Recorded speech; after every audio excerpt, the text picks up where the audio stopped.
What's up, everyone? Welcome to the video. Today we're going to take a look at how to replace the battery in this Lexus Smart Key Remote Fob.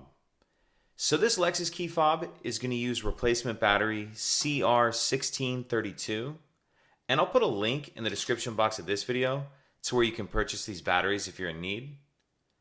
The first thing we want to do is remove the emergency key that's in the bottom of our key fob. That's done by pressing this release here, and then the emergency key will slide out like that. Now if we hold the key fob with the buttons facing down, and we take a look at the space where this key just came out of, we see this little notch right here. And if you notice, there's a little bit of a lip on this key. What I'm going to do is put the key in the notch like that, and then I'm just going to twist it. And as you do that, it pops the back of the shell up. Go ahead and pull the back all the way off.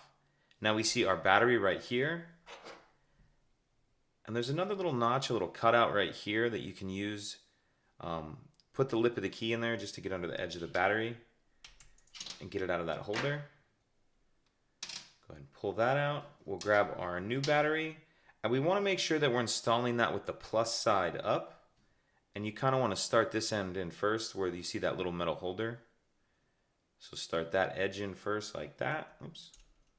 Start that edge in first like that, and then pop it all the way into place.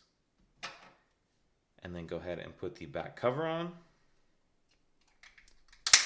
Snap that down. Slide our emergency key back in.